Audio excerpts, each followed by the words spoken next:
topic of this panel discussion is really interesting because it talks about both the world, online and offline, how to build your retail brand's digital capabilities with enhanced physical play.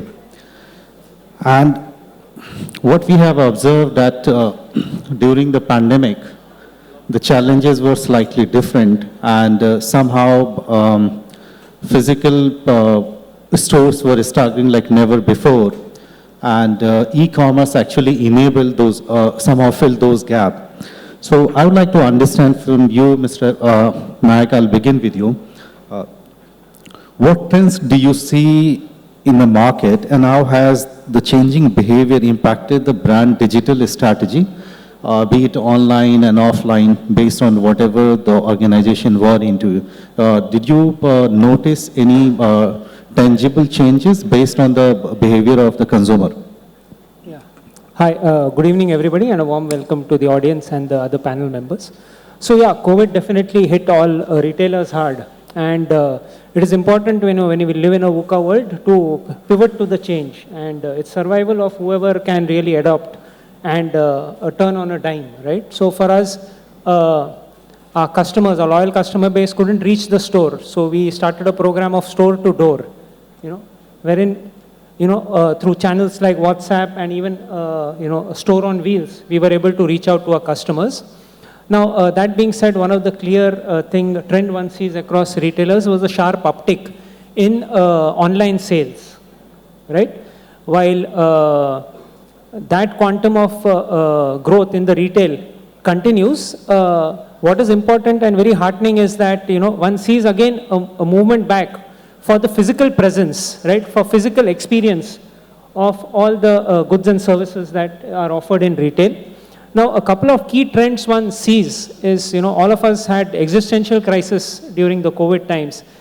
There's a strong uptick in a particular trend which, I see, that is in the area of what is called as solidarity consumption, wherein there are certain brands or certain brand ambassadors who stand for a particular cause. And, as a consumer, one relates to that and prefers those brands. The other trend is the sharp uplift in the influencer ecosystem for consumption, right? And that's from Kashmir to Kanyakumari, right? All of us, I believe, tend to be consumers of short videos much more, right? And it's important for brands to have their presence over there.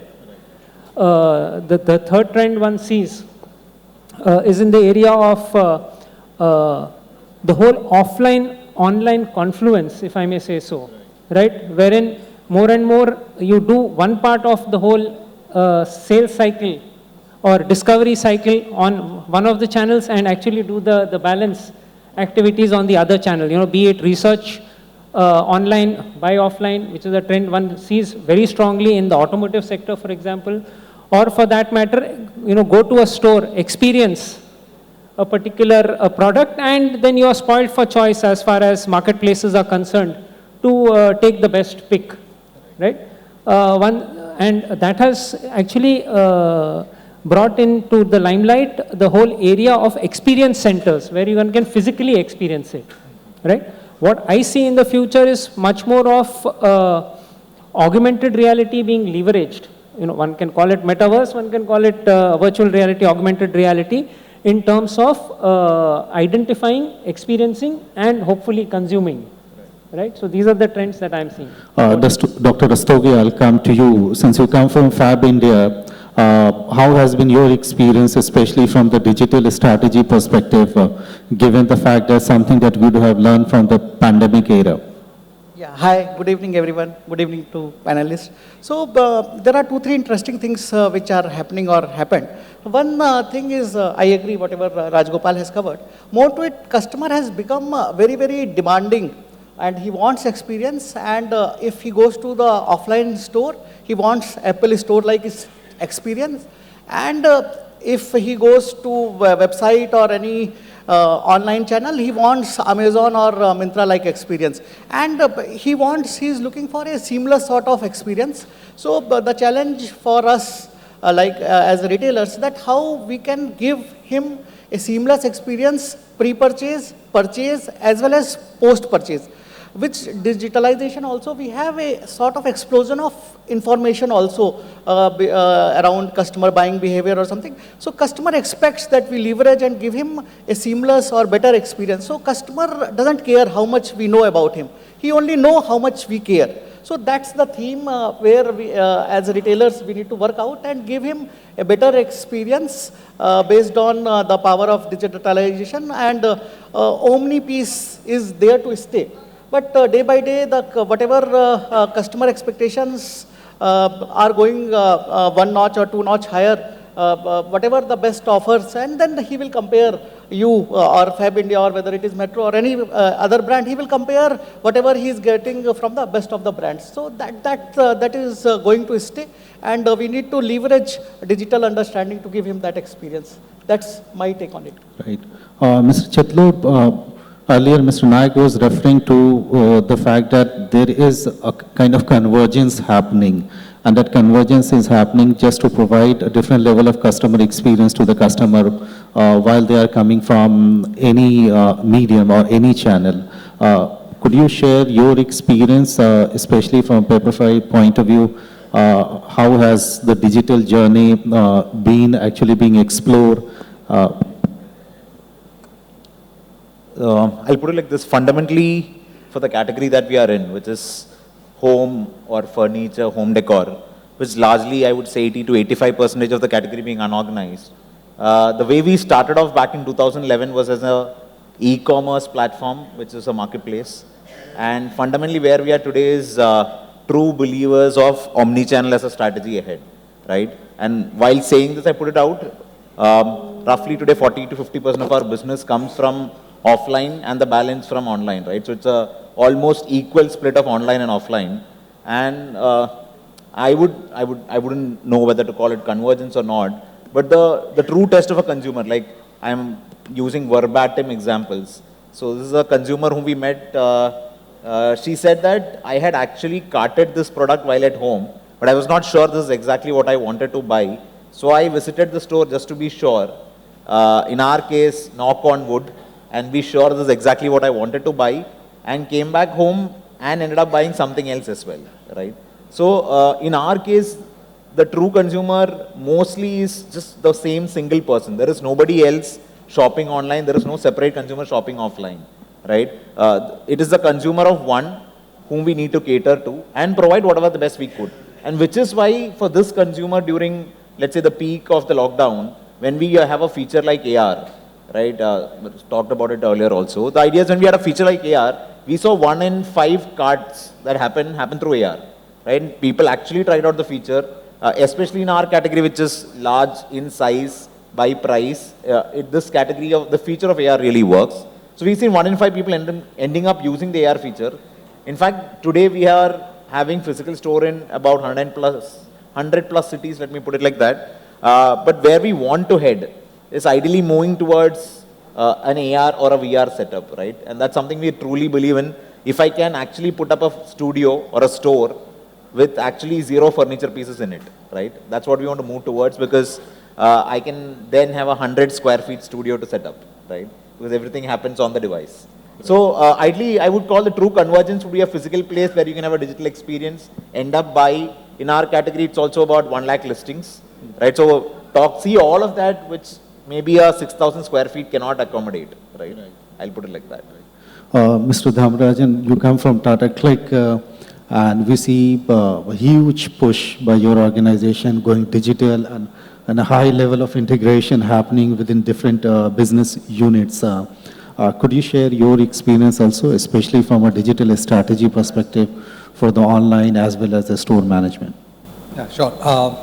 For us, we have the luxury of being digital native, and the way some of the digital organizations look at offline play, integrated play, omni-channel play is a little different.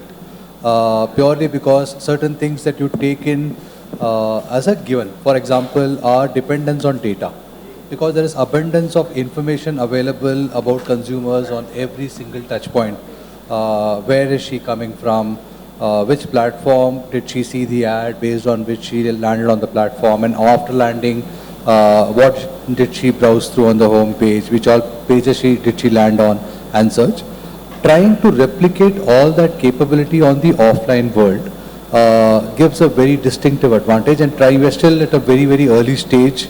As an industry itself, very few players have truly established omni-channel play. A lot of people do multi-channel, which is you have a disjointed online play and offline play.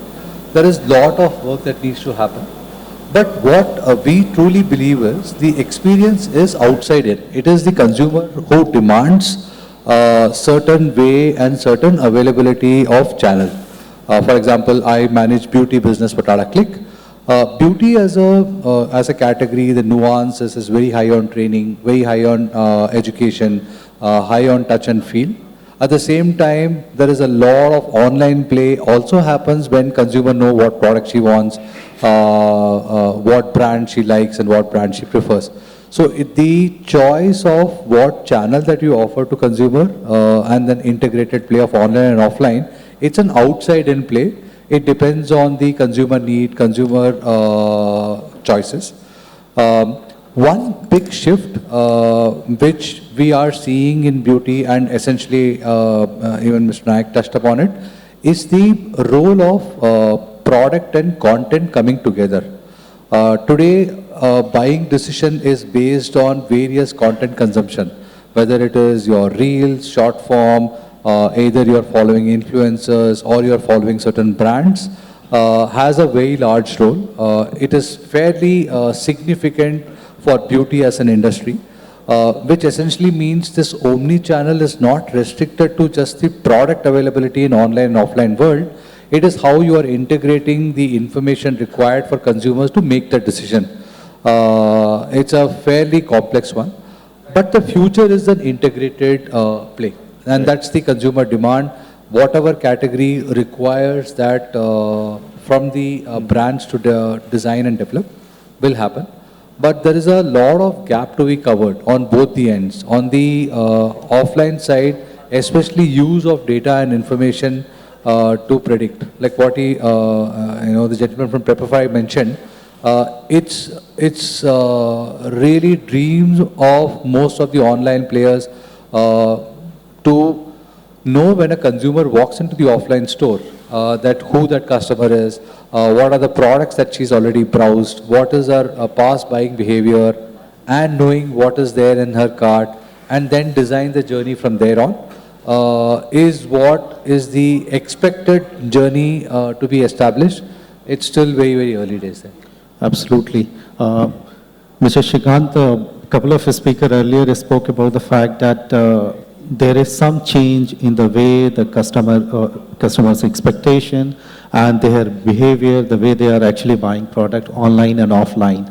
And I know that for sure that Shopper Stop actually utilizes technology to the extent that I remember one of the news items which came from some partnership with Cisco, and where even the Wi-Fi data could be utilized in terms of identifying the customer and possibly offering something, customized experience to them based on their mobile network connecting to your Wi-Fi. Could you share based on some of the feedbacks that you are getting, especially the way consumers are buying, that has impacted your digital strategy, both online and offline? Yeah, so I think, firstly, all my fellow panelists have talked a lot and I'm fairly aligned to everything, so leaves me with a very little points to talk through. But I think the value addition, the way we see it is that I think pre-pandemic to where we are, the digital business has grown 7x. And when we start thinking about what has changed, every other point with regards to customers researching online, purchasing offline, or the other way around, especially during the pandemic period where all of our stores are in the malls and malls were shut, so there was no way to trade. Then the only option we had was the online channel. Until then, it wasn't that big of a focus, I'll be honest there, and the focus only came back during the pandemic. But then what we realized and what really kicked off is acknowledging what our core assets are, which is basically our store presence and the people in our stores. So we have thousands of people out there in our stores. We have over 500 odd brands which we trade in our stores. So it was about going back to them and figuring out what's the value addition we can drive by leveraging on those relationships. And that's how this journey started for us. So during the pandemic, when all our stores were shut and people were literally at home, we were able to bring those guys in our back office area and started doing a lot of these endless aisle activities. We started making sure that customer cohorts were being shared with them for them to reach out to create a very one-to-one kind of experience with our customers, and that led to a massive digital sales coming in. And this was all the products which we were anyways had for our stores during that trade season. So that's how this journey started. So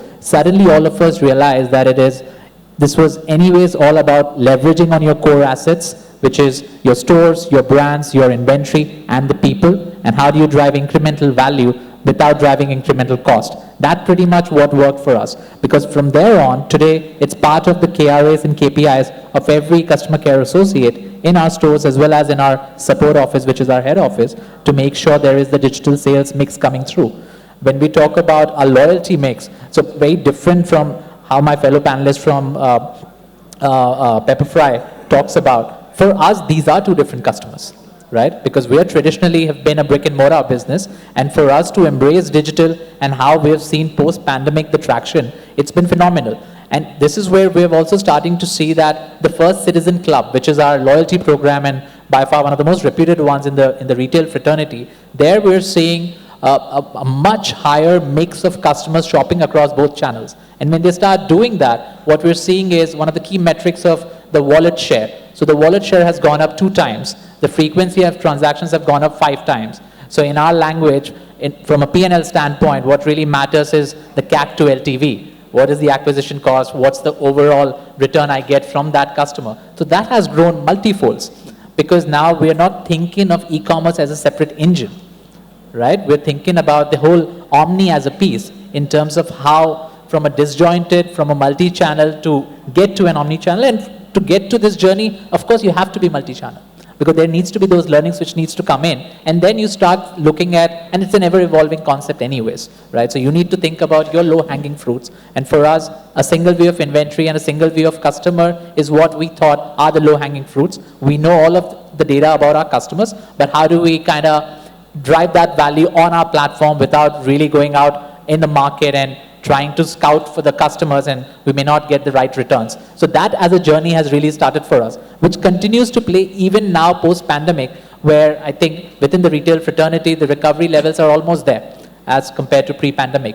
But despite that, online has not slowed down. So there is definitely a different perception altogether, how we are seeing it, how our customers are seeing it, and more importantly, even in our board meetings, digital becomes the most important point of discussion, rather than one of the slides towards the end of the presentation. So I think that's a paradigm shift which has happened. So a lot of learnings coming in from customers we were always aware of, but then driving that incremental value has only happened because we started looking at seamless experiences which we can provide to those customers. We're still not there towards like let's say the best in class. I'm not too sure if we will ever reach there, but I think it has to be that journey where you continue to identify the opportunities which you should capitalize for you to get the best returns.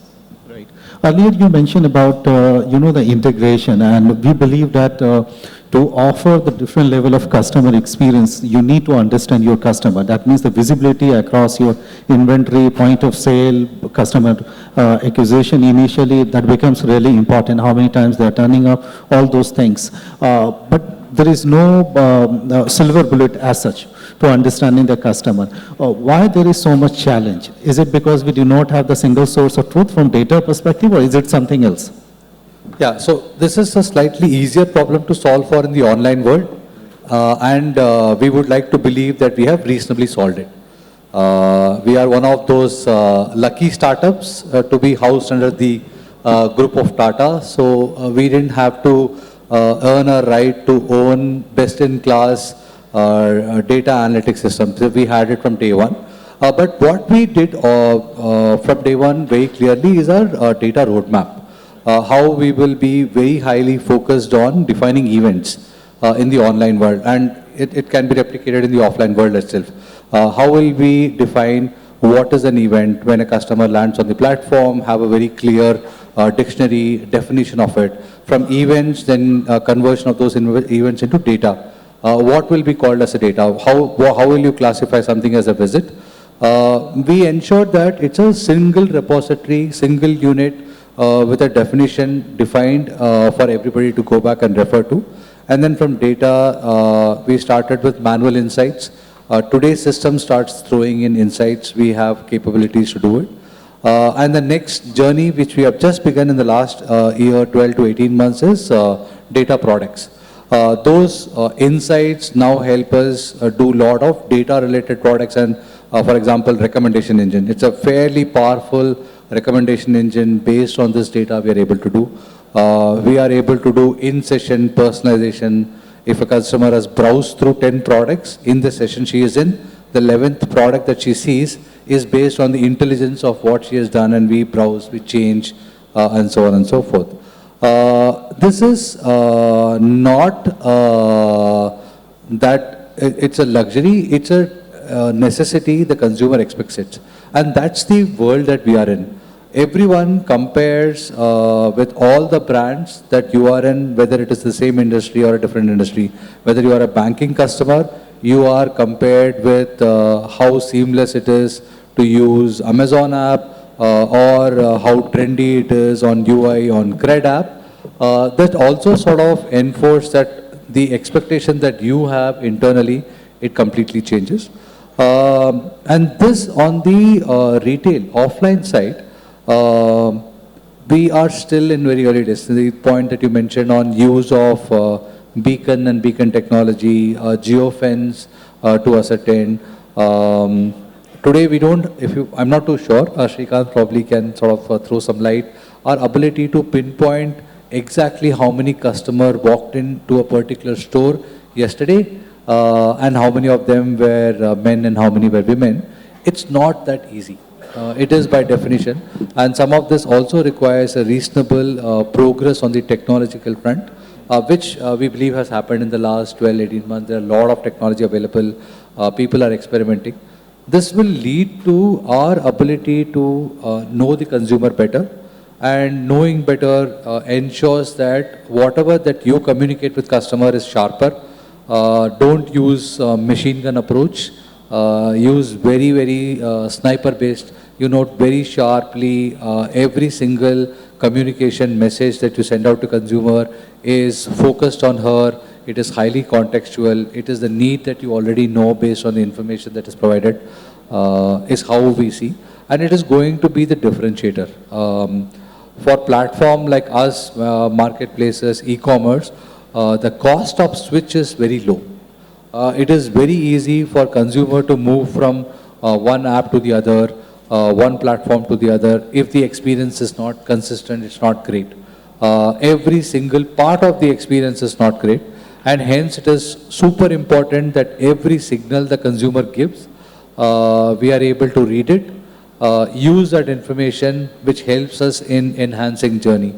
We sort of, I can go on and on in terms of how we break the journey into smaller parts, look into data and improvise the journeys. Absolutely. I'll come to you, Mr. Rajgopal. Why do we still, talk about so much difference between online and offline?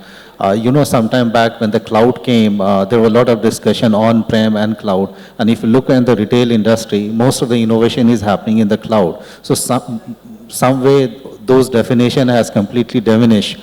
So I believe down the line, even in the retail industry, this huge differentiation that you have online, offline, that has to go, and both of them should be an integral component and part of any business strategy.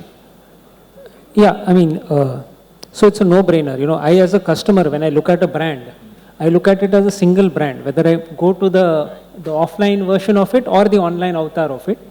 It is we as retailers who historically have maintained those Chinese walls, ended up with our own siloed existence in people, processes and technology. However, technology is now pivoted to a state wherein you can meet the customer's expectation by providing a single view, one, of your inventory from a point of view of listing or for sale, or for that matter, a single view of the customer from a point of view of, offer management, from a point of view of cataloging. Historically what tends to happen in retail industry is the catalog attributes required for an online listing are completely different and much more detailed compared to an offline where a person might go and actually experience the product physically.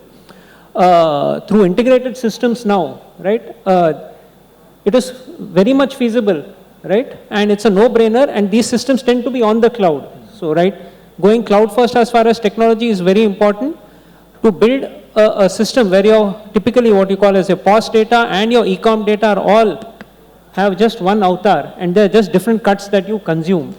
Now, a lot has been spoken about, the kind of customer information you have in the online avatar, okay, is much better than what is there in offline avatar. One of the simplest way to cure that actually is what one of the panelists mentioned in terms of the loyalty data when you purchase online, or when you purchase offline, right? The key is to ensure that you use the same. I mean, if your offline loyalty works on the mobile number, your online loyalty should also work on the mobile number, rather than using a Facebook handle and trying to match it to a phone number, things of that nature. Someone else also mentioned gender split, right? Today, at our stores, we are able to identify footfalls basis on the male and the female. Right, on a gender basis, we are able to identify. Now, the key problem over here is that suppose there is a store, and this is for all retailers, and you sell both men's product and women's product. Your men's footfall is higher, but your women's offtake is more. What does that mean? How do I take that data, analyze it? What am I supposed to do? What am I supposed to look for? What am I supposed to pivot basis that? We are limited by our imagination as far as that is concerned, right? But the technology is here to get that data. Right. Thanks. Dr. Rastogi, would you like to add something, especially on the part of having a single source of truth which can help you both in online and offline environment, especially from data perspective and understand your customer better? Yeah. So I have one personal view on it. In the morning we were discussing about segmentation based on tier of cities, or based on gender, or based on the income profile, based on the affluence matrix, or multiple things. What my personal view on it is, every customer is unique, and with the power of digitalization, we can uniquely identify what an individual customer has his wants or needs or something. So a customer like Raviji was mentioning that a customer in Warangal is buying a 92,000 worth coffee machine, and similarly a customer in Powai is buying a value product of basic mixer. So I think now as a retailer, we need to move from that broad level of segmentation guidelines to power of one. We need to treat every customer uniquely, and we need to offer our offerings as per that customer. And the next thing which I want to add here is just go to Kotler, this product, price, place, promotion. That was 4 P's of marketing, we all grow up. Then these 4 P's have become 4 C's. Product has become customer, price has become cost, and place has become channel, and promotion has become the communication. Now the next 4 C's of Kotler, which in digital world, this cost has become currency. Why this has become currency now is that same omni word we were telling that every customer should have same price. I personally disagree to that. Maybe 3 to 5 years down the line we will have that, or this trend has already started.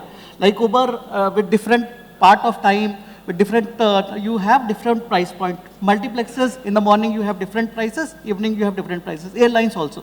Similarly, if you are a better behaved customer, so we are rating Uber drivers are also rating us.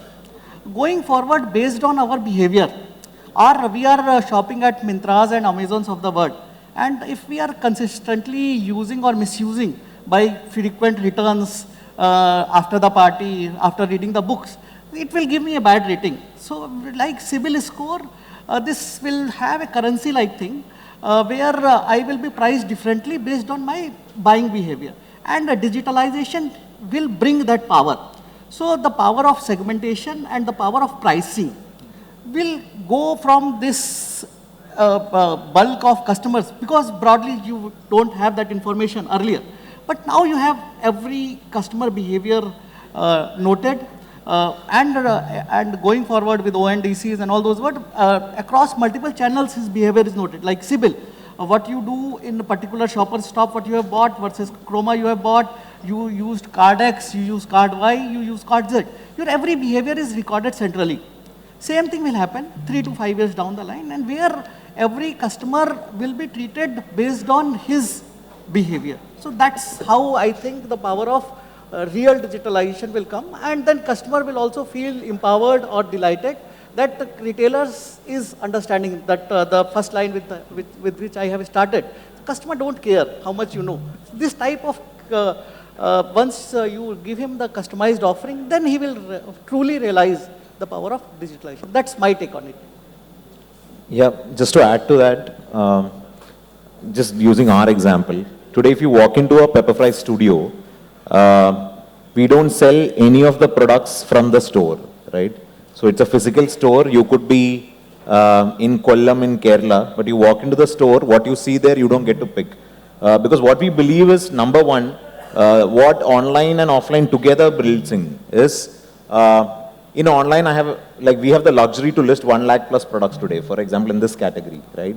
A person walking into a store, let's say 2,000 square feet in Kollam, what's the maximum products I can display, right? So we started off by saying that a consumer walking into that store, while can see references of the category, like I want to see teak wood, they get to see references of the category. They want to see a particular fabric, they get to see that fabric, but the sale still happens on the device in that store, right? So they walk to a device where somebody from the store assists them, and the sale still happens on the device, because if you have to ship a teak wood to your home, we still deliver it from the supply chain warehouse, DC, whichever we have at that point, right?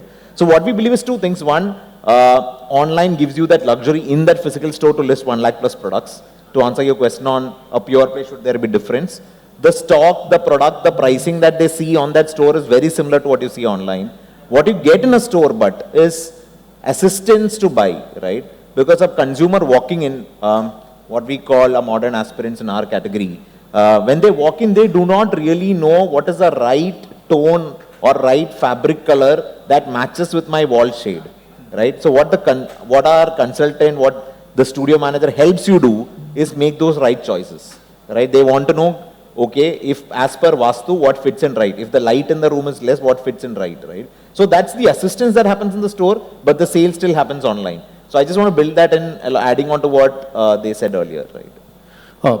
One more thing I would like to, since we are in the fake end of this panel discussion, and we all have been focusing as to how, the technology has become a great enabler, and somehow this, we can utilize both online and offline and complement each other.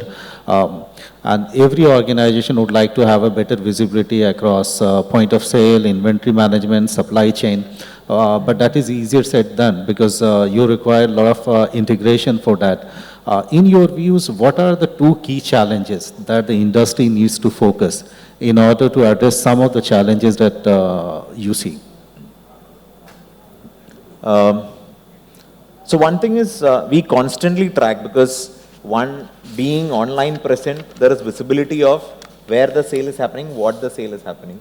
So one challenge is always having the right delivery metrics and the right product for a pin code, right? If I put it like that. If I have to deliver to 40093, I really need to be conscious of what is the right timeline of delivery to mention, because sale is lost in that, right? If I say 20 days versus 5 days, the sale changes, right? So one is that. Secondly, constantly monitoring what are the products that sell for that pin code. So that's why I was trying to add that, because then we need to stock for them, because we take calls on what to stock, what is planned backwards, etc., right? So that's one challenge. Secondly, what we also learned is the consumer needs are constantly evolving, right? So to give you examples for our category, I would say when the lockdown was at its peak, a category emerged for us which did not exist before at all, or was very minimal, which was the work from home category or office home setups, right? We had our sales actually shot through the roof of that category, which actually was a category not so large before. Now what happened is we thought this will continue, but the way things happen, how now offices have opened up, people have come back to cities. Somebody referenced in the previous chat about people are comfortable at their homes, but have been called back. Now what we've seen is when people have come back from, let me say, a 2,000 square feet home in Karaikudi, back to I don't know, for 600 square feet home in Bombay, they still want to carry forward some of those luxuries, right? So now they want a comfortable sofa where just a sofa was good enough before, right? So what is tricky? The second point is constantly adapting to this consumer need. We've just launched a category called pets, where pets as a category has become really large today with the way people have been investing in that in the last few years, right? So constantly adapting to the needs of the consumers and bringing out what exactly they need. If it is new category, but if it's sometimes as small as colors, shades, pin codes, pricing, right? So I would say those two are top two right now. Right.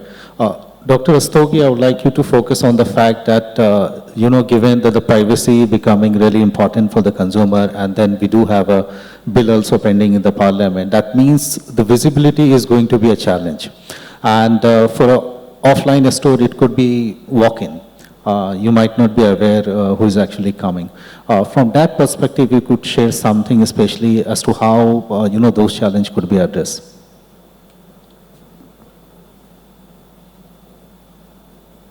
So privacy, I think, is a very, very important topic, and going day by day, it's more relevant, the type of data theft and all those things we are planning. So it needs to be handled a very careful manner.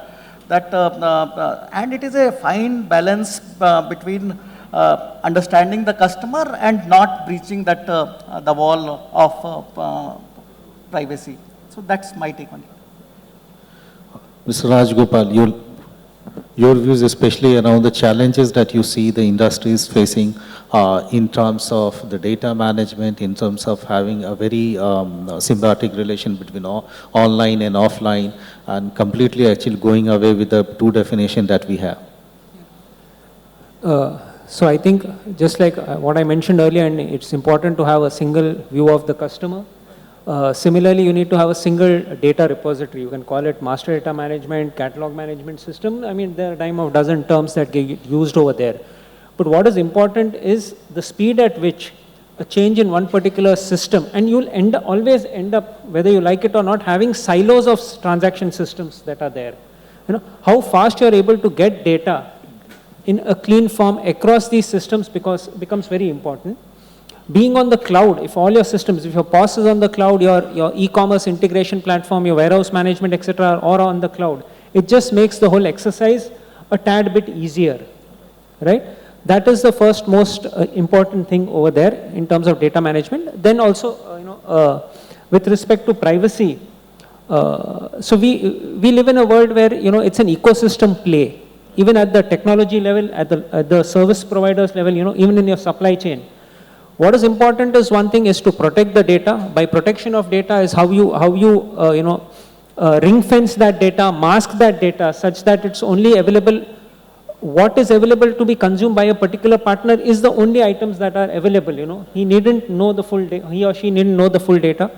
Secondly, it's always a question of, it's not that, will we ever be breached? The answer is that inadvertently, you definitely, it's when, right? In that case, how are we protected? There are two things over there. One is in terms of, taking a cybersecurity policy that covers data at rest, in movement, within your premises and provided to third party. That is very important. And secondly, clear communication on how data is being used, needs to be made to the customer. And if in case ever there is a breach, again, a communication has to be there. Because finally, as far as brands are concerned, trust is everything, right? And we live in a world today where earlier one had to experience a particular brand to have a view, right? Which someone has consumed the service or bought the service.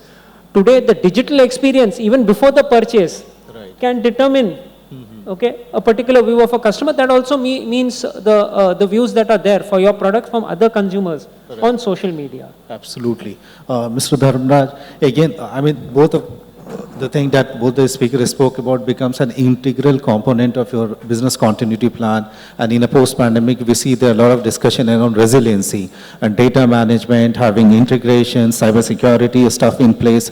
Those are hardcore stuff. Could you share, because from a Tata perspective, I mean, you have a huge tech play. Yeah, it's a table stakes. It's something that it is very core. It is so important for us today. It's one of the line item in our P&L, percentage spent on security and infosec as a overall percentage to GMV or percentage to revenue. We continue to invest in every single aspect. First and foremost is making every single employee in the organization understand the importance and relevance of it. We have built multiple modules. Today, every single employee across the board has to clear those tests, understand the importance of how you store data, what is allowed, what is not allowed, what are the different possibilities. Every fortnight, we get probable pseudo phishing emails. These are designed by our internal security team just to test out, and these numbers are reported to our board, stating that what percentage of employees ended up clicking those, how many got baited, and we track it. It is real, and we have a responsibility and accountability to the information of consumers that we have. We deeply acknowledge that, and we have invested in various systems at various stages. One is on being predictive, preventive, and put in a lot of systems to control this, access control. We have a fairly stringent method in which we try and monitor this. At the same time, we understand we are a digital native organization. We work with thousands and thousands of applications. There are so many applications that are currently utilized by various parts of the organization. People come and go as well. How do you manage? At the same time, in the industry that we are in, there is information which is accessible to various parts outside the employee base. There are outsourced partners on the supply chain side, on customer services side, on the seller ecosystem. We have built a lot of those capability. It's a part and parcel of how you do it. It's the level of investment and involvement. It is in my KRA, right. And which I don't know why it is, but we strongly believe, which we very strongly believe, IT security is an inbuilt need for every business leader, every employee in the organization to give focus to. It changes the way they see things. Right. For example, there are questions about how do you exchange Excel sheets between two folks. There are data that is exchanged between organization and brands. Right. Like we are multi-brand online retailer. There are information, how it is shared, what information is shared. We have created those structures. Right. Yeah, it's a top-down approach where you understand the importance. Absolutely. Mr. Sreekanth, would you like to share two brief points that you see those are the challenges that we need to address? So I think it becomes very subjective to various businesses, and we've got representation from different categories, if I would call it. But I think, I think the biggest challenge continues to be that providing that seamless experience. And one thing which we should always acknowledge, that this journey of setting up an e-commerce or your direct to customer or setting up an omni-channel is not a one-time effort.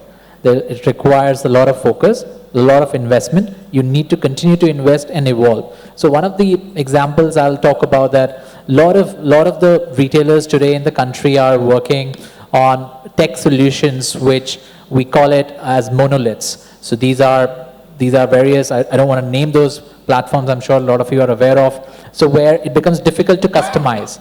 You get a platform, it comes with all the features what you need: content management, catalog management, cart, checkout, promotions, all of that are already part of it.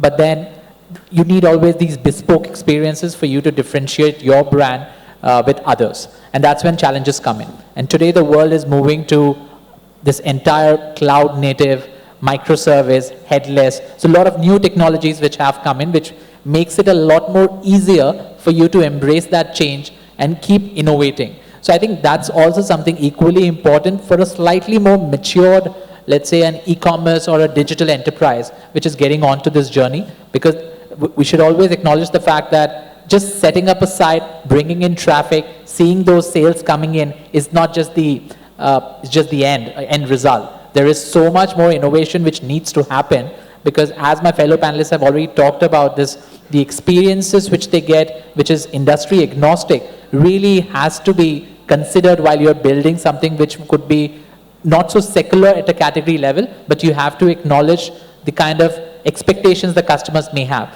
And that's when the last thing you would want, where you have the budgets, you have the approvals from your stakeholders, but at the end of the day, if that tech is not really helping you, you need to make that move and make that fast, because time to market is the key for any industry, and I think everybody is going to agree that, because we end up wasting a lot of time discussing a lot, but I think fundamentally we need to be very alert in terms of understanding that what is something which is relevant to our respective organization, what is the investment we need to do, and over a period of time you will reap the benefits, you will get that right return. So my only 2 cents is we just got to keep innovating, and let's not stick to a norm, and let's not also stick to something which is working today, but it definitely may not work tomorrow. So that innovation is required at every level and goes within the P&L as well. Wonderful. Keep innovating. Thank you so much for being such a wonderful panelist. We have completely exhausted our time. Thank you so much. Thank you.